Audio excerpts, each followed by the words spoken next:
Hosea 7:1. When I would have healed Israel, then the iniquity of Ephraim was uncovered with the wickedness of Samaria.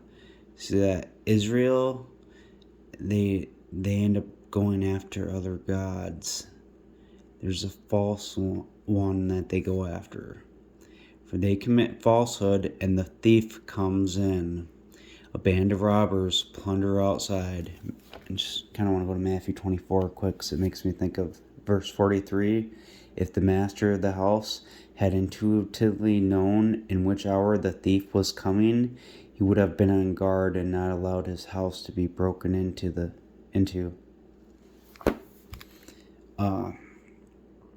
And they do not say in their hearts, I remember all their wickedness.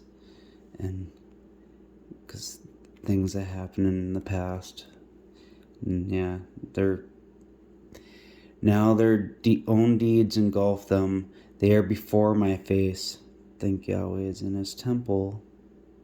They gladden the king with their wickedness, and their rulers with their false dealing. They are all adulterers, like an oven heated by the baker. He leaves stoking it after kneading the dough until it is leavened. In the feast day of our king, the rulers have made themselves sick with the intoxication of wine. He stretched out his hand with scoffers. So John 6:53. So Jesus said to them, Truly, truly, I say to you, unless you eat the flesh of the Son of Man and drink his blood, you do not have life in you. He who feeds on my flesh and drinks my blood has Eonian life, and I will raise him up in the last day. For my flesh most truly is food, and my blood most truly is drink. He who feeds on my flesh and drinks my blood remains in me, and I in him. As the living Father authorized me, and I lived through the Father, the one feeding on me also lived through me. This is that bread come down from heaven, not comparable to how your fathers ate manna and died. He who eats this bread will live throughout the eon. Now look, and then what do you say just before that? So, for I have come down from heaven, not that I should do my own will, but the will of him having authorized me. And this is the will of the Father having authorized me, that I should not lose anybody out of those whom he has given me, but I should raise him up in the last day. And this is the will of him who authorized me, that everybody who sees the Son and believes in him should have Eonian life, and I should raise him up in the last day.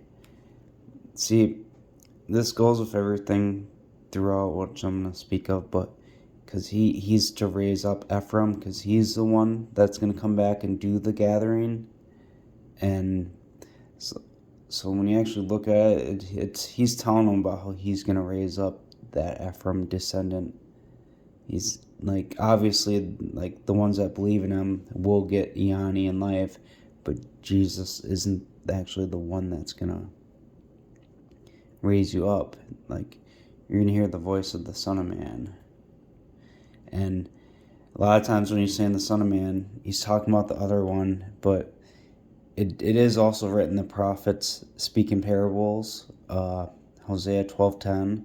So, I mean, there are times when he's saying the Son of Man and he's talking about himself too, but in this case, he's not.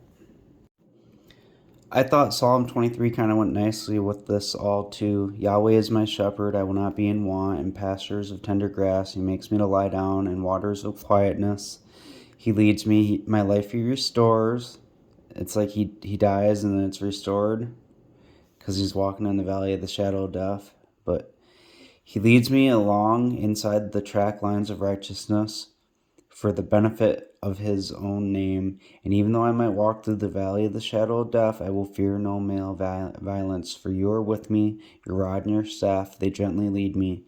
You prepare right in front of me a table in the presence of my enemies. If you don't eat the flesh of the Son of Man, makes me think of. And you anoint by smearing with oil my head, and my cup overflows.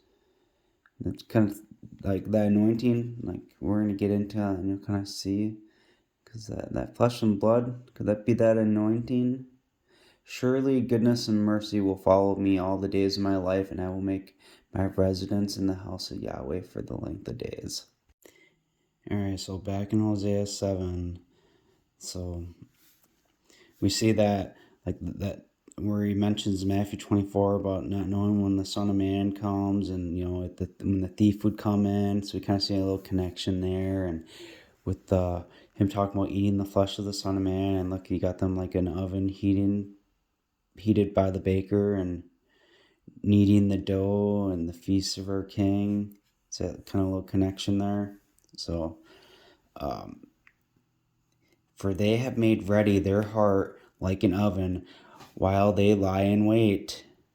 Their anger smokes all night, and that's those band of robbers. In the morning it burns like flaming fire. Joseph aflame, I kind of think of, but they are all hot like an oven, and they have devoured their judges. All their kings have fallen. There is nobody among them who calls out to me. Ephraim has mixed himself among the people. We're going to examine this.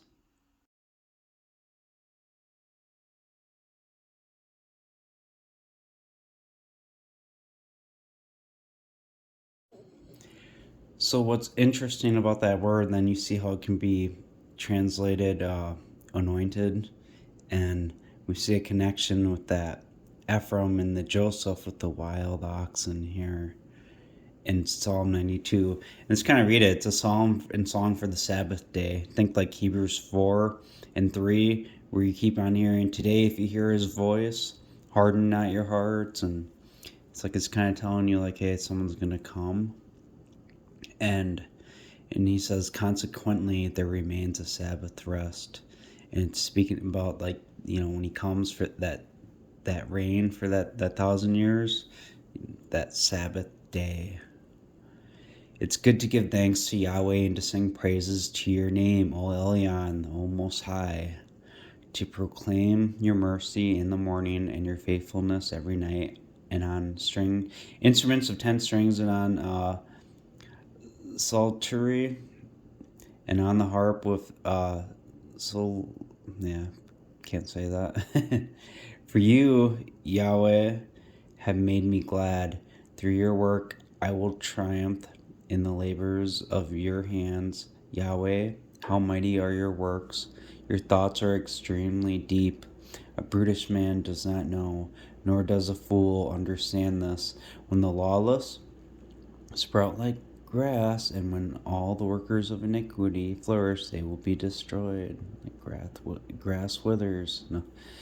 But you, Yahweh, are exalted throughout the eon, and for as we will see your enemies, O Yahweh, for as we will see, your enemies will perish. All the workers of iniquity will be scattered. Think too, when he initially goes away, he runs away, and then when he comes back, they run away, they scatter. But you exalt my horn like a wild oxen's. I will be anointed with fresh oil, and my eyes will graze over my enemies, and my ears will hear of evildoers who rise up against me. The righteous man will flourish like a palm tree. He will grow like a cedar in Lebanon. Those who are planted in the house of Yahweh will flourish in the courts of Elohim. In old age they will still be fruitful, and they will be fresh and green. To show that Yahweh is righteous, my rock, and there is no evil in him. Kind of like this one too. Yahweh has become king and all that, and the flood waters coming up over him. Your testimonies are true. But yeah, just like the days of Noah, the flood's coming up on him, flood people. But this goes to like Deuteronomy 33, 13 through 17, where it speaks of Joseph, because with that wild oxen being anointed. Deuteronomy 33:13, and of Joseph he says, so he gets all these blessings of the land, the produce, and its fullness. I think the Ephraim seed is the fullness of the nations too, so it's like another hint towards that. in the favor of him who lived in the bush. Think, too, from Exodus, the burning bush. And in Acts 7, I think it says it was, a vision. And that's why, the bush didn't burn up. It was a vision. And he told them, I will be who I will be. And when he went to go to Israel, he said, tell them that Yahweh, the God of Abraham, Isaac, and Jacob, and that this will be my name throughout all generations. His name, his authority, that one that lived in the bush. Let it come on the head of Joseph, not on the head of him who is set apart from his brothers, set apart, holy, set apart by God from his brothers. So like the firstborn of a bullock, and that's a Shem, and that's like a yoked oxen. That's his glory. And those, like, they're yoked and they do work their whole lives. It's like a slave animal. Because then you see, and the horns of a wild oxen, or his horns, that's a ram. So you see like a transformation. Because see that yoked shore, that one, they get slaughtered and killed. But all of a sudden he's a wild oxen. Completely different. It's got a death and resurrection transformation. Wild oxen, they're a lot more majestic, man. Like if you would have seen like an aurochs back in the day, like if you were all walking in the woods and you seen one, it'd make your heart stop. They're pretty impressive. But with them he will gore the peoples to the ends of the earth. These are the 10,000s of Ephraim and the thousands of Manasseh. Think, David has killed his tens of thousands and Saul his thousands. It's that reference, because they are of those tribes, not Judah.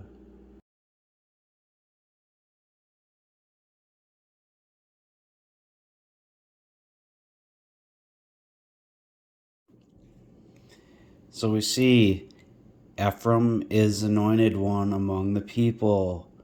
Ephraim is a cake not turned, because Ephraim, that anointed one, is a burnt offering to Yahweh. Just like Jesus was a burnt offering made by fire. But the bread Ephraim gives is his body. Outsiders have devoured his strength, and he does not know. And for that not know too, I kind of like, you could put acknowledge. Outsiders have devoured his strength, and he does not acknowledge. Yes, gray hairs are sprinkled on him, and he does not acknowledge. You could say it the same way. The pride of Israel testifies to his face, yet they do not return to Yahweh their Elohim, nor search for him in all this. And Ephraim is like an innocent dove without heart. It's like, without care, and, doesn't acknowledge that stuff. But, and the gray hair, so he's probably a little bit older than Jesus. They call to Egypt. They go to Assyria. Who is that? Those are those ones that are spread out. The ones that are Lo Amni, are not my people. It will be said to them, you are sons of the living God, that Choel, living God. Then the sons of Ephraim and the sons of Israel will be gathered together. Remember Jeremiah 8, 1-3, when it speaks of Judah, it says they will not be gathered. They're not part of the covenant. So wherever they go, I will spread my net over them. I will bring them down like the birds of the sky. It makes me think of that Matthew 23 too, where he'd like to gather them like a bird gathers chicks under his wings. But I will chastise them according to the report of their congregation. That's the report of their congregation from Revelation 2 and 3, to the messenger of the ecclesia group in Philadelphia, to the messenger group in Sardis, to the messenger group in Tyre. So you see all that? And this is that's when the glory of Ephraim appeared before John, when he was in the Lord's day, that Sabbath day. when he heard the voice behind him saying, what you see, have written in a scroll and have it sent to the ecclesia groups. And that's the report of the congregations. Because when the glory of Ephraim appeared to him, he kind of gives you an overlay of it here. When he says, I am the Alpha and the Omega, says the Lord God who is, who was, and who is coming, the Almighty. That's who is living, who was dead, and who was coming, finally arrived when John heard the voice behind him. So when the glory of Ephraim appeared to him. Because look, he goes there and says, I am the first and the last, the living. I became dead and see now, and had the keys of death and the grave. So he was coming up there. He kind of gave it overlay here, and then he gives a little more detail again here. And he's the Revelation 12 sign. And a woman clothed with the sun and the moon under her feet, and on her head a crown of 12 stars, having a child in her womb. And she cried out, being in pains of childbirth, and in distress to give birth. And another sign was seen in the sky. There was a terrible fiery red dragon, having 7 heads and 10 horns, and 7 diadems on his head, and its tail dragged the third of the stars of the sky, and it flung them to the earth. And the dragon stood before the woman about to give birth, so that when she gives birth she might devour her child. That's that Ephraim the cake not turned. And she gave birth to a son, a male, who was going to shepherd all nations with an iron rod. And her child was caught away to God and his throne. And the woman fled into the wilderness, where she has a place made ready by God to nourish her for 1,260 days. Because look, you get to Hosea 9 after that, Ephraim being a cake not turned, and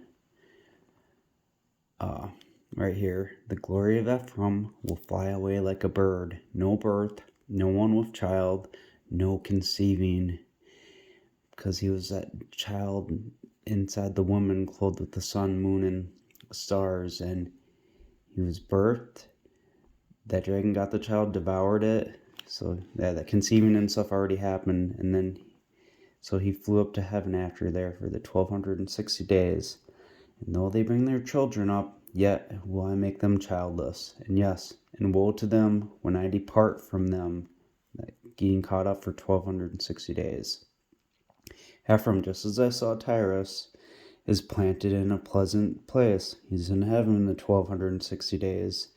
But Ephraim will bring out his sons to the murderer. There's like that golden calf with that, when I would have healed Israel, but the sin of Ephraim and Samaria, because it's that other one, or that thief, and he's going to bring him out to him, and he's going to chastise him according to the report of their congregation.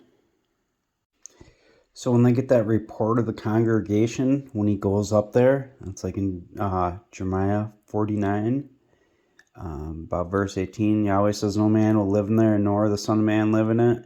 As you will see, he will come up like a lion from the swelling of the Jordan against the strong. That swelling of the Jordan, that's that flood waters of the many peoples.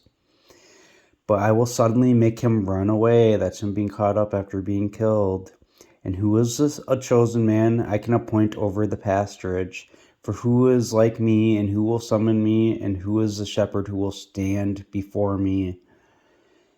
And then you get to chapter 50, verse 44. As you will see, he will come like a lion from the swelling of the Jordan to the habitation of the strong. But I will make them run suddenly from it. Who is this chosen man I can appoint over her? For who is like me, and who will summon me? And who is that ruler who will stand before me? So that's at Revelation 19 when he comes back, and then all of a sudden they run and scatter. Because if you go back a few verses, 41, as you will see, people will come from the north. And that's in the north was like Ephraim and all them.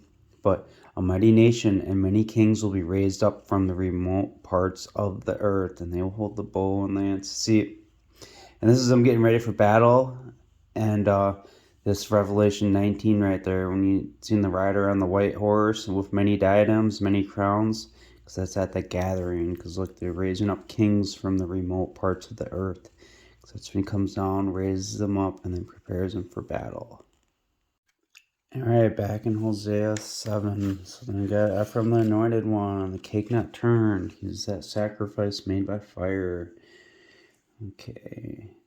Now he's going to chastise them with the report. Woe to them, for they had fled from me. Destruction to them.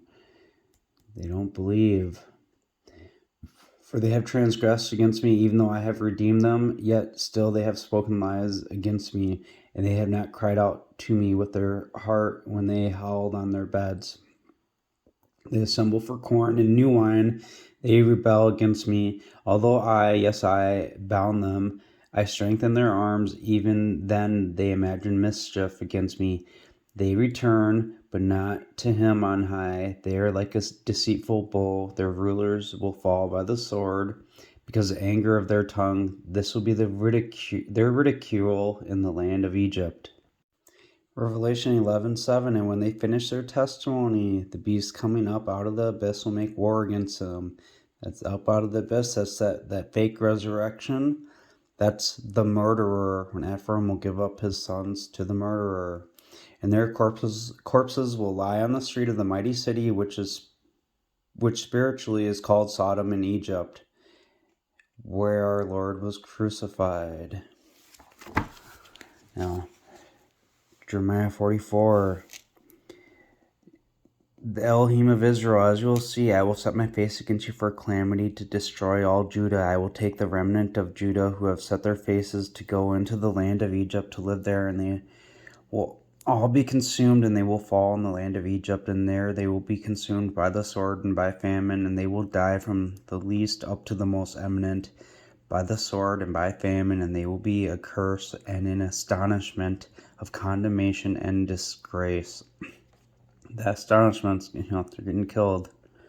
For I will punish those who live in the land of Egypt as I have punished Jerusalem, by the sword, by famine, and by pestilence, so that none of the remnant of Judah who have gone into the land of Egypt to live there will escape or remain, so that they should return into the land of Judah. So they're going to be return there. At least at that initial slaughter, because some of them, they're going to run away.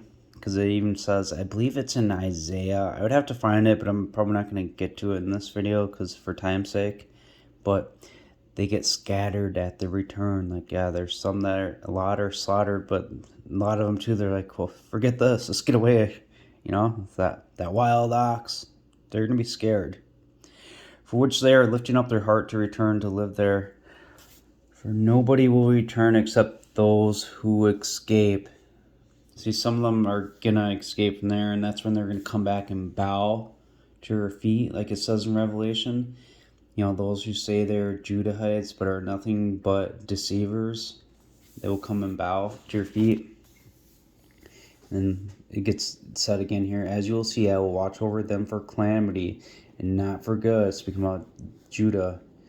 And all the men of Judah who are in the land of Egypt will be consumed by the sword and by famine until there is an end of them. Yet a small number who escape the sword will return out of the land of Egypt into the land of Judah, and all the remnant of Judah who have gone into the land of Egypt to live there will know whose words will stand, mine or theirs. And this will be a sign to you, declares Yahweh, that I will punish you in this place, so that you might know my words will surely stand against you for calamity. In that place, that's the valley of Hinnom.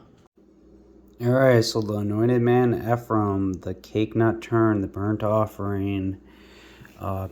So when the glory of Ephraim will fly away like a bird, so he ends up being planted in the pleasant place, and then that tribulation and stuff happens, and the sons go to the murderer.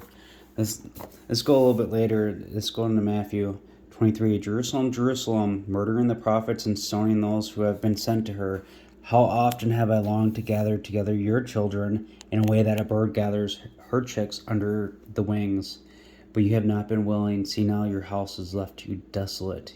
See, he's not doing the gathering. He's longing to do it, but for I say to you, you will by no means see me until you will say, exalted is the one coming in the name of the Lord. Jesus was given all power and authority. The one coming in the name of the Lord is the one he authorizes. John 15:26, but when the Counselor comes, who I will authorize to you from beside the Father, the Spirit of truth, who goes out from beside the Father, he will give testimony about you. And when he authorizes to you is coming in the name of the Lord. And he tells you here too, but when that one comes, the Spirit of truth, he will guide you into all truth, for he will not speak from his own initiative, but whatever things he hears, he will speak, and he will announce to you the things coming. He will glorify me, and he will receive from what is mine, and he will announce it to you. All things, whatever the Father possesses, are mine. On account of this, I said he receives from what is mine, and he will announce it to you. Jesus also told you that. So that authorized you, coming in the name, it's the same one. That Spirit of truth, the Counselor. If we're saying we have a Counselor with the Father, Jesus, we got two Counselors, so two. It's a little secret. But like it says, on account of this, you also must become ready, for the Son of Man comes in an hour you do not expect. Who then is the faithful and wise servant whom the master has made ruler at the head of his household, to give them food in due season? Joyful is that servant whom his master in his coming will find doing this. Truly I say to you, he will make him ruler in charge of all his property. So he's getting everything. He's told you that a couple times now. So, and if that master of the house had intuitively known in which hour watch the thief was coming, he would have been on guard and not allowed his house to be broken into. Gonna be killed. So, then we get to Matthew 24, and they ask him, what will be the sign of your magisterial presence in the completion of the eon? So he's answering a question towards a later date, not in his time. It's at the completion of the eon, for the kingdom comes. So that birth pangs and all that he talks about, and this gospel of the kingdom will be proclaimed in all the inhabited world with a view to a testimony to all the nations, and then the end will come, when therefore you will see the abomination of desolation, which was spoken through the agency of the prophet Daniel, standing in the dedicated place. So Jesus mentioned Daniel when asked about the completion of the eon. 77s are determined for your people and for the set-apart city, to finish the transgression, to make an end of sin offering, and to make atonement for iniquity, and to bring in the righteousness of the eons, and to set a seal on vision and a prophet, to anoint the most holy one. Ephraim is an anointed one, a cake not turned. Know therefore and understand that from the issuing of the command to restore and to build Jerusalem until Messiah, the Prince, there'll be 7 sevens and 62 sevens. So, and war and desolations, a flood coming, and there's going to be abomination and desolation. Daniel 11:31, and arms will be rounded up by him, and they will defile the sanctuary fortress that's at Ephraim, and they will take away the daily sacrifice and they will put in place the abomination that causes desolation. Because every strainer is Ephraim. They're going to be standing where they ought not, and they're going to kill the anointed man. Alright, gotta go quickly, so I'm just going to kind of skip down to stuff. But woe to those who were pregnant and those who were breastfeeding those days. I think that Israel is one pregnant with child, and the ones breastfeeding in those days, those are the ones that have the child that kill him and make him the abomination of desolation. Especially woe to them. But pray that your flight might not occur in winter, nor on the Sabbath day. That Sabbath day has to be, when Ephraim returns at the beginning of it, and he does the gathering, because that's those ones breastfeeding. And then in the winter, I don't know, maybe that's telling you it is in the winter. I don't know. But for then there will be mighty tribulation. So, okay, hold on. So, if anybody will say to you, so the Christ is here or there. So, there's going to be a lot of bad stuff happening, all that mighty tribulation after he's killed and all that. But, see, I have told you ahead of time. So they will say to you, look, he's in the desert, do not go out there. Or look, he's in private rooms, do not believe. For just as lightning comes from the east and flashes as far as the west, so also will be the magisterial presence of the Son of Man. Jeremiah 48:14, how can you say, we are mighty, and we are strong men, for the war of Moab is spoiled, and her towns have gone up, and her most choice young men had gone down to slaughter, declares the King, whose name is Yahweh Sabaoth. So, and that's a future thing. So, and the calamity of Moab is near to come, and her affliction hastens quickly. That's because they killed the anointed one right here. Because watch, mourn for him, all you who are around him, and all you who know his name. Say how the strong staff is broken, the beautiful rod. That's the anointed man. And you get down here to verse 40. For Yahweh says this: as you will see, he will fly like an eagle. He will spread his wings over Moab. Lightning flashes from the east to the west. It floats across the sky. It flies. That's the sign of the Son of Man. He will fly with wings. And now we got to examine verse 28.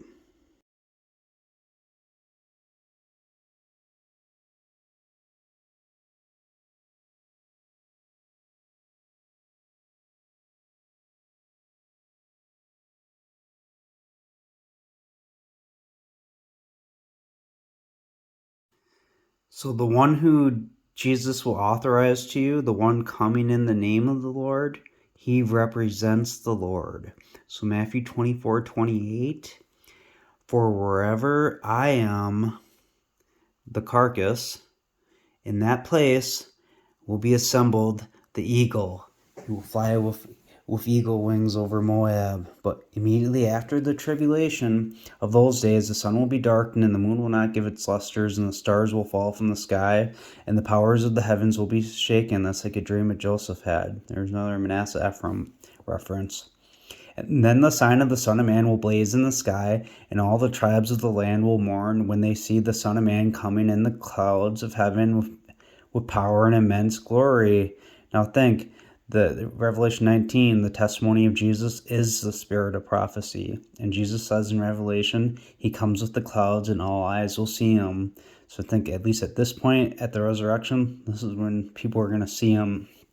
Probably get filmed, and there'll probably be people that deny it, and there's going to be a murderer down there, a fake one. But the real one, he's going to be flying.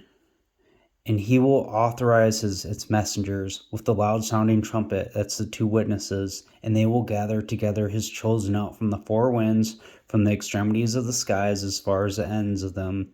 So they're setting seals on him for when he returns at the gathering. And they all get the crowns on them, Revelation 19.